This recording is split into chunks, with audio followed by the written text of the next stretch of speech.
le recrutement, j'avais annoncé il y a quelque temps une baisse. On avait besoin de baisser la masse salariale globale du club, hein. Donc, il y a les joueurs, bien sûr, mais il y a toute la partie staff et ce qui est autour aujourd'hui, parce qu'un club professionnel, il y a un médecin professionnel, il y a des kinés, etc. Il y a tout un aéropage, les collaborateurs du club. Donc, mon ambition, c'était de baisser. Mon ambition, ce n'était pas une ambition, c'était une obligation d'essayer de baisser. Pour être dans les clous. D'essayer de baisser la masse salariale de 700 000 euros chargés. D'accord. Alors bon, c'est un peu compliqué à expliquer. Voilà, bon, au final, je n'arriverai pas à cette baisse de rémunération. On devrait finir à une baisse qui situera aux environs de 400 000 euros. Premier point, c'est qu'on a eu effectivement la DNACG lundi et mardi dernier. Comme à notre habitude, on essaye de respecter les gens qui sont en face de nous et les engagements que l'on prend. Donc, je ne pense pas que le club ait de problème concernant la validation de sa masse salariale. Donc ça, c'est le premier point. C'est-à-dire ce qu'on promet aux gens, ils l'ont, il n'y a pas de problème, on ne va pas perdre de points, etc. Donc ça, c'est quelque chose, sur le principe validé, sauf accident qui peut arriver, mais enfin, qui est peu probable aujourd'hui. Parce que la certitude, vous l'obtenez quelques jours après, une semaine après? Non, mais là, c'est des rencontres d'hommes. D'accord. Hein, on est sur des discussions dures, Oui. dures dans le sens où c'est très rigoriste. Donc là, oui, j'ai la certitude qu'Aurillac n'aura pas de problème par rapport aux engagements que j'ai pris et que je respecterai vis-à-vis de la DNACG et vis-à-vis des joueurs. Donc le recrutement est terminé, à 2 exceptions près. Adrian Smith, normalement, le contrat est prêt, mais vous savez que j'aime pas annoncer les choses tant que c'est pas signé.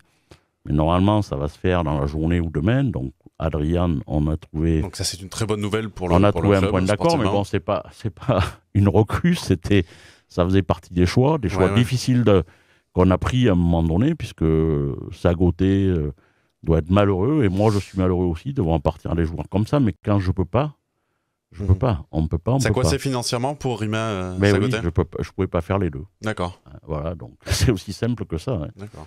Adrian Smith, c'est sur une prolongation d'1 an? D'un an. Voilà, Adrian Smith, c'est une prolongation d'1 an. Mais bon, dans les discussions que j'ai eues avec lui, Adrian est quelqu'un qui peut-être va souhaiter aussi rester dans notre pays.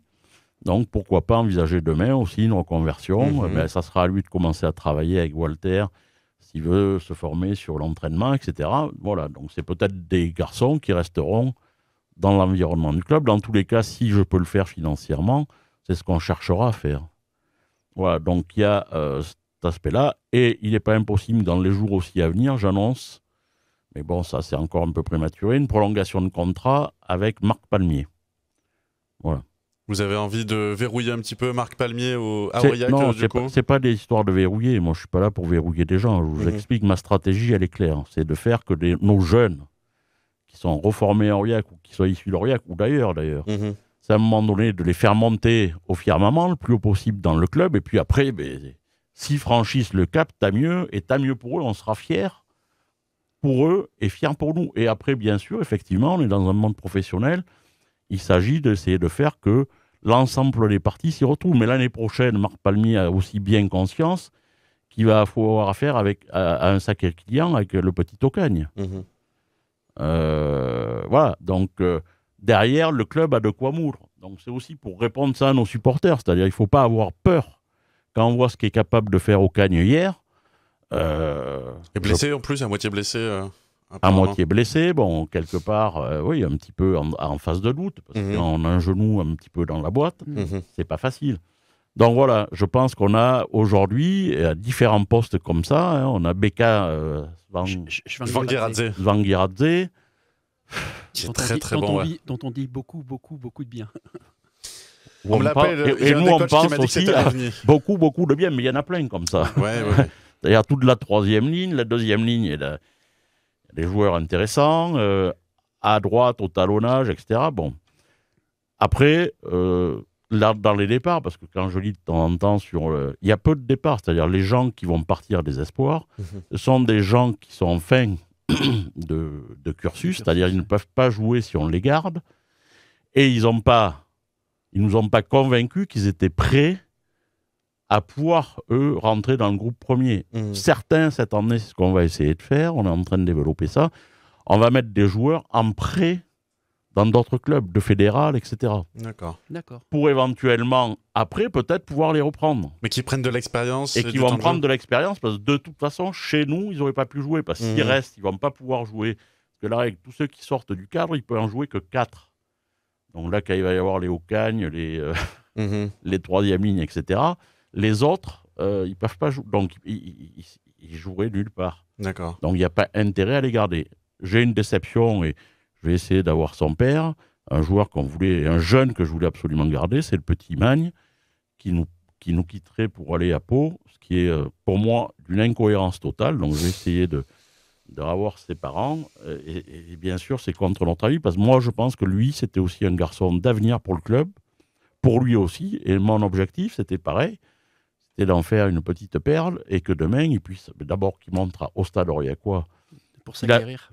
Il avait le niveau pour s'aguerrir au plus haut niveau, parce que l'année prochaine, là où il va en élite 2. Nous, on va rester en élite espoir. Donc, on va rejouer les plus gros, etc. Et là, l'année prochaine, compte tenu du fait qu'il a un an de plus, il aurait joué. Voilà. Bon.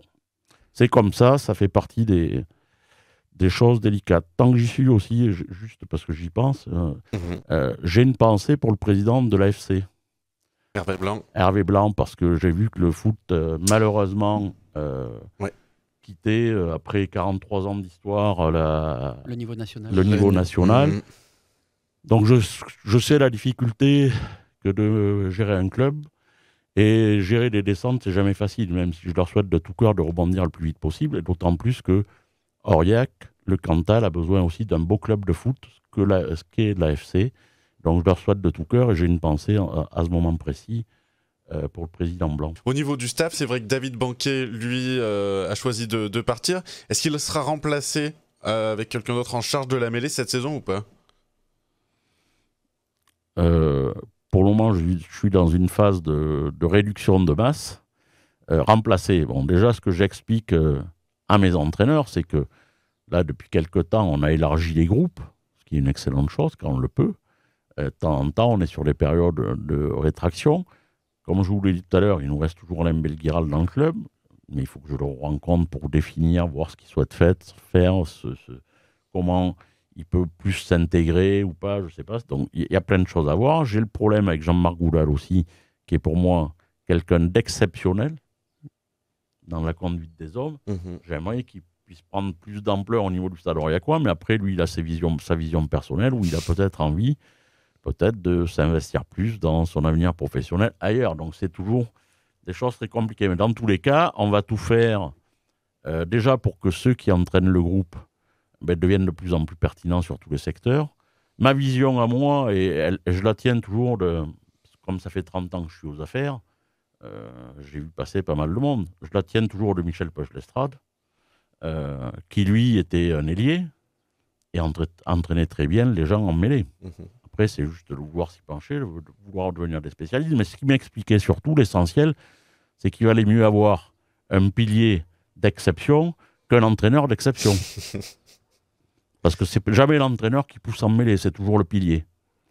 Donc je pense que je ne suis pas inquiet sur ces postes-là. Après, je ferme aucune possibilité. C'est-à-dire, est-ce qu'on va s'orienter vers des piges, des intervenants extérieurs, qui aussi apportent autre chose, un nouveau discours, etc.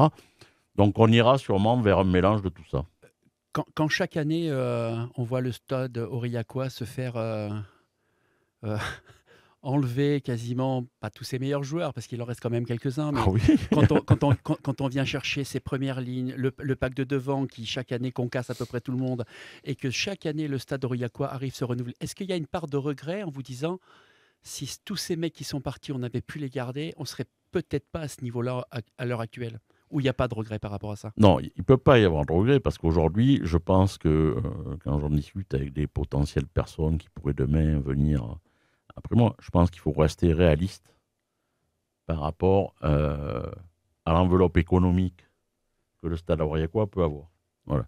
Donc après, je pense que ces joueurs, lorsqu'on a des joueurs de très haut niveau, ce qui est le cas par exemple de Joris, d'Aujovan, de Becca qui est parti à Lyon, de Risséwatt qui est en train aussi de percer, et d'autres. Hein. C'est utopiste.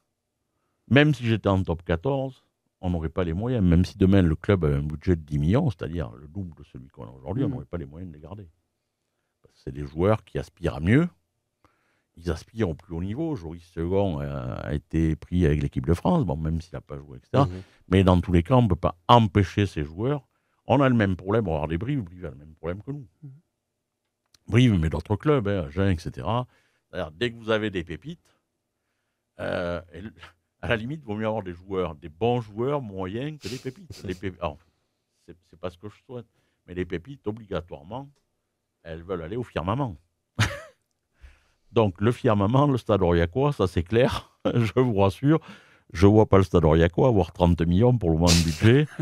Ou, sauf si demain on a un miracle, un président qui soit prêt à mettre 10 millions, 15 millions sur la table. Voilà, c'est pas possible. Pour moi, ça me semble... C'est vrai qu'avec les anciens Aurillacois, on aurait une belle équipe de top 14. Non,